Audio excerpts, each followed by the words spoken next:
আমার ভাইয়ের, আমার বন্ধুরা, আরে আমার শিক্ষিত বুদ্ধিজীবী বন্ধুরা, আল্লাহর নবী, দয়ার নবী, বিশ্বের নবী যেই জায়গাটাতে বসে কোরআন তেলাওয়াত করছিল তার পাঞ্জর দিয়েছিল একটা রাস্তা, আর ওই রাস্তা দিয়া কয়েকজন হাইটা যাচ্ছিল। আর আল্লাহর নবীর মুখ থেকে কোরআনের আওয়াজ পাইলে ভাই গো, হাদিসের মধ্যে পাওয়া যায় আল্লাহর নবী কোরআনের ওই সূরাটা পাঠ করছিল, ওই সূরাটা তেলাওয়াত করেছিল। সূরাটির নাম কি রে? সূরাটির নাম হলো সূরা আর রহমান। আল্লাহর নবী ওই জায়গাতে বসে পড়ছে, আর 4-5 জনা 6-7 জনা হাইটে চলেইছে। ওরা কিন্তু আগে কোনোদিন কোরআন শুনেনি, হঠাৎ সেদিন নবীর মুখ থেকে শুনছে, ওর কানে এসে আওয়াজ লেগে গেছে কি? বিসমিল্লাহির রহমানির রহিম, আর রহমান আল্লামাল কুরআন, খলাকাল ইনসান আল্লামাহুল বায়ান। এই আওয়াজ ওর কানে এসে ঢুকে গেছে। যখনই ওদের কানে ঢুকেছে, ওরা এই কোরআনের আওয়াজ শুনে ওই চাচা রাগছিল, চেঁচামেচি করছিল। আপনারা ভাষায় বুঝছিলেন না এত, কিন্তু ওই যে সেদিনকার বেদুইনেরা, রাগ করবেন না বাবা, যুক্তির ওপরে কথা যদি কোনো একটা চলে আসে, যদি আপনার গায়ে লাগে, রাগ করিয়েন, রাগ করবেন না প্লিজ, আপনাদের জোড়হাত করে বলছি। তো আজ আমরা না বুঝছি সুবহানাল্লাহ, না কোরআন তেলাওয়াত, মনে হইলে যেখানে ইচ্ছা ওখানে কাজে লাগে দিই।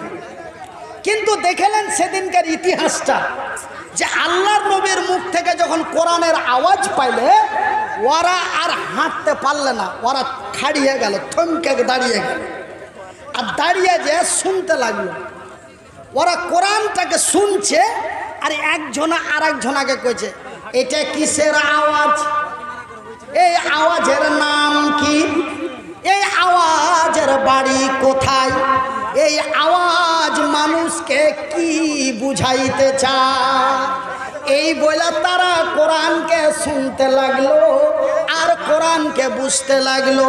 এই কোরআন বলে আর রহমান, আমি বড় দয়াবান, আল্লামাল কোরআন, আমি তোমাদের দিয়েছি কোরআন, খলাকাল ইনসান, আমি তোরাকে কুত্তা শিয়াল বিড়ালের মতো বানাইনি, তোমাদের বানিয়েছি মানুষ রূপে। শুধু মানুষ রূপে বানাই নাই রে, আল্লামাহুল বায়ান, আমি তোমাদের কথা বলার শক্তি দিয়েছি।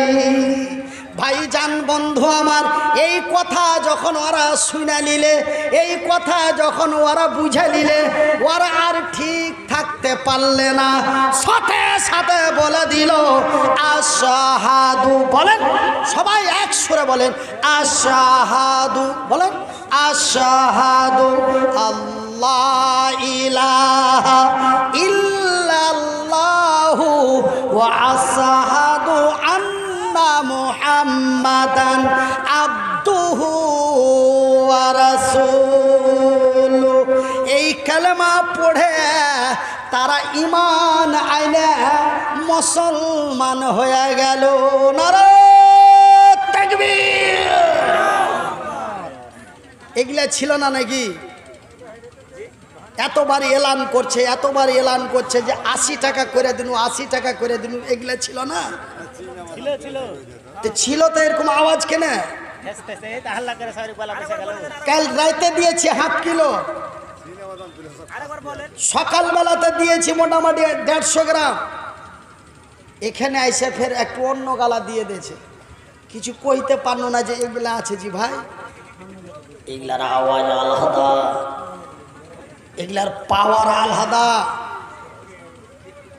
তো ভাই একবার এগুলা দিয়ে দেন। নারে তাকবীর, নারে তাকবীর। তারা কালেমা পড়ে ঈমান এনে মুসলমান হয়ে গেল এই কোরআন শুনে। আরে কোরআন শুনায় মামাই তো ভাইরা মামুর বেটারা চেঁচামেচি করে ওইদিকে বিনা কামে হুড়াহুড়ি লাগিয়া মহালটাকে খিটকাল করে দিল। তখন চলছিল কোরআনের তেলাওয়াত। এই কোরআন এমন একটি কোরআন, আপনারাকে বিনীত অনুরোধ করে বলছি, কোরআনের আওয়াজ যদি কানে যায় মুখের শব্দ বের করবেন না, দাঁড়িয়ে শুনেন, আল্লাহর রহমত আপনার উপরে নাজিল হবে। আমি মনিরুদ্দিন বলছি।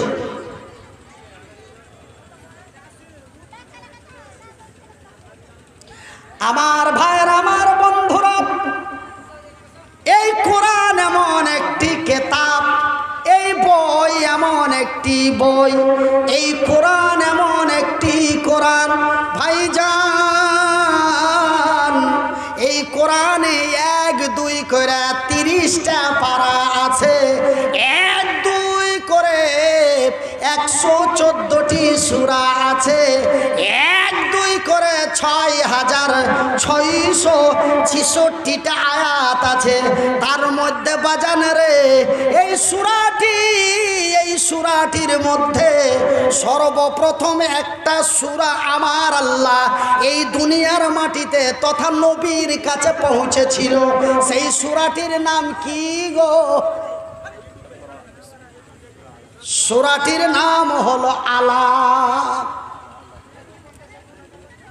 আমার ভাইরা বলবেন এই কোরআনকে কেন মহান কিতাব বলা হয়েছে? মহান মানে কি?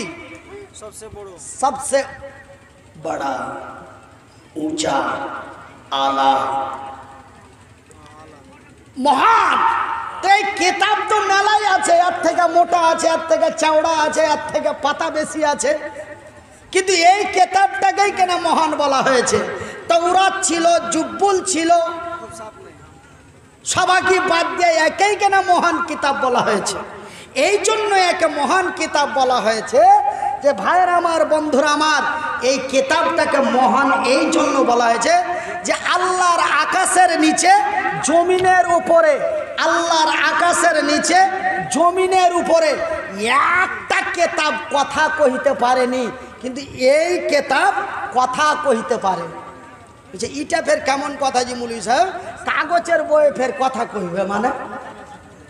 আচ্ছা, আমি মানুষ, আপনারাও মানুষ। আমাকে মেলায় জন ঘরে যা মুসাফা দিলে বলছে যে আসসালামু আলাইকুম, আমি ওকে উত্তর দিয়ে বললু ওয়া আলাইকুম সালাম। কখন আইলা জি মৌলভী সাহেব? না তো আধ ঘন্টা হলো। তবে আমাকে যা বলছে আমি কিন্তু তার উত্তর দিয়ে দিছি, এরই নাম তো কথা বলা নাকি? কিন্তু এই কোরআনকে তুমি যা কহিবে কোরআন আপনাকে পরে উল্টে উত্তর দিয়ে দিবে। সওয়াল করেগা তো সাথ সাথ জবাব দেবে। এই জন্য বলা হয় যে কোরআন কথা বলতে পারে। কিন্তু আপনি গীতা, রামায়ণ, পুরাণ, বাইবেল তাদেরকে জিজ্ঞাসা করুন, এই কোরআন বলো তো তোমার বাড়ি কোথায়? কোরআন বলে দিবে। কিন্তু বাইবেলকে যদি বলো বাইবেল রে তোর মালিককে, বলে জানি না। জানি না কথাটা বলতে পারবে না।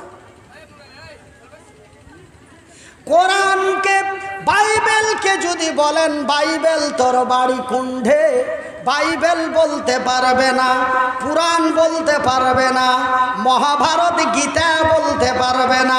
কিন্তু কোরআনকে বলা, কোরআন রে তোর বাড়ি কোথায়? কোরআন বলবে বাল্লুহুয়া কোরআনুম মাজিদুন ফি লাউহিম মাহফুজ। আমার বাড়ি কোথায় জানো রে? আমার বাড়ি হলো লৌহে মাহফুজে। কোরআন তুমি নবীর আগে এসেছো না পরে এসেছো? কোরআন বলবে রে বিশ্ব জগতের লোকেরা আমি নবীর পরে এসেছি, তবে আগে ছিলে কি ছিল না? বলে হ্যাঁ ছিনু। বলে কুণ্ঠে ছিলি? বলে লৌহে মাহফুজে ছিনু। কখন এসেছিলি? বলে দিনের রাতের বেলায় এসেছুনু। কোন রাতে এসেছিলি? ওই রাতে এসেছুনু। কোন মাসে আইসেছিলি? ওই মাসে আইসেছিল। মাসটার নাম কি রে? মাসটার নাম হলো শাহরু রমাজান আল্লাযী উনজিলা ফীহিল কুরআন। আমি এসেছি রমজান মাসে। রাতে আইসেছ না দুপুরে আইসেছ, সকালে আইসেছ না ভাটি বেলায় আইসেছ। ইন্না আনজালনাহু ফি লাইলাতুল কদর। আমি এসেছি রমজান মাসের লাইলাতুল কদরের রাতে। তবে এই জন্য এই কিতাবটাকে মহান বলা হয়েছে। তবে ভাইজান, আমি যখন বাঙ্গালে জালসা করি, বাঙ্গালের লোককে প্রশ্ন করি, সওয়াল করি, বলি ভাইজি কোরআনের প্রথম সূরাটির নাম কি? কেউ বলে সূরা ফাতিহা, মানে আলহামদুলিল্লাহি রাব্বিল আলামিন। আবার কেউ বলে সূরা আলাক। কথা দণ্ড বাইধা গেল। কেউ বলে সূরা ফাতিহা, কেউ বলে সূরা আলাক। এবার ভাইজান বন্ধুরে, এবার একটা ঠিক না ওটা ঠিক? আমি মনিরউদ্দিন বলি দুটাই ঠিক। এটাও প্রথম সূরা, ওইটাও প্রথম সূরা। তবে এটা লিখতে যায় প্রথমে লিখতে হয়েছে, লেখাটা প্রথমে বাধ্য হয়েছে। কেন ভাইজি? সূরা ফাতিহার মধ্যে আছে আমার আল্লাহর প্রশংসা। আর আল্লাহর আকাশের নিচে জমিনের উপরে আল্লাহ ছাড়া অন্য কোনো ব্যক্তির প্রশংসা করা যায় না।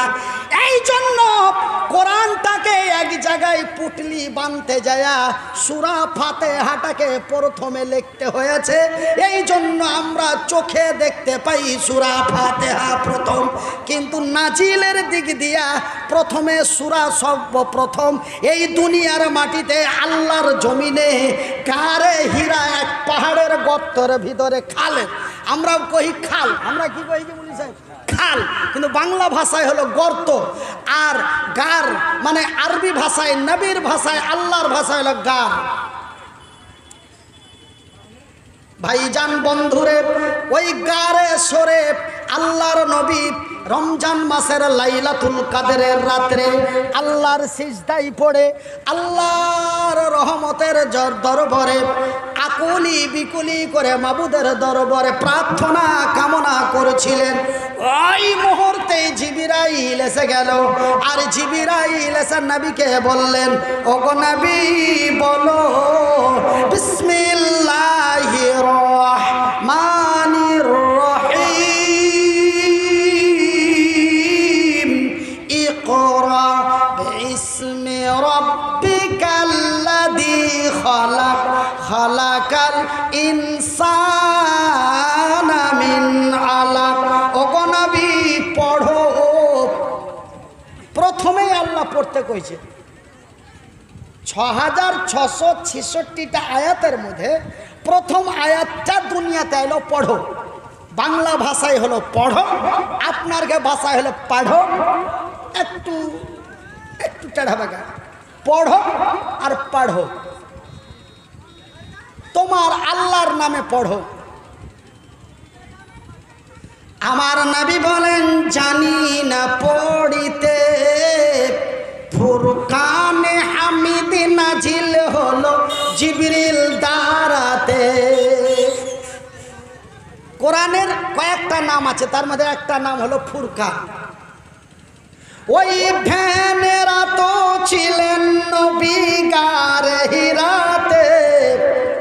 ধ্যান মানে আল্লাহর জিকির, ধ্যান। ওই ভ্যানেরা তো ছিলেন নবী গারে হিরাতে। ফুরকানে হামিদ নাজিল হলো জিবরিল দ্বারাতে। ইকরা বলে রুহুল আমিন, জানি না পড়িতে, ফুরকানে হামিদ নাজিল হলো জিবরিল দ্বারাতে। জিবরাইলের হাত দুখানায় ধরলো চেপে নবীর সিনা। এমন করে নবী আমার লাগিলেন পড়িতে। নারায়ে তাকবীর।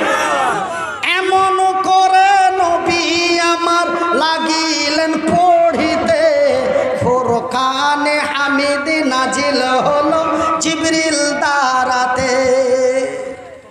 যখন চাইপে দিয়ে কোরআন নবীর সিনাতে ভরে দিলে, এই কোরআন এমন এক মহান বড় কেতাব, নবীর সিনাতে যে ঢুকলো তো নবী টেনশনে আক্রান্ত হয়ে জোয়ার এসে গেল, কাঁদতে লাগলো। নবী বলেন ও খতিজা, নবী বলেন ও খাতিজা, ঠান্ডাই কাঁপে মোর কলিজা।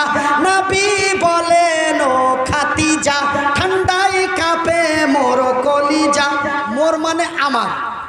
উড়াও চাদর জান চলে যাই জ্বরের জালাতে, ফুরকানে হামিদ, ফুরকানে হামিদ নাজিল হলো জিবরিল দারাতে। এ ফুরকানে হামিদ নাজিল হলো জিবরিল দারাতে।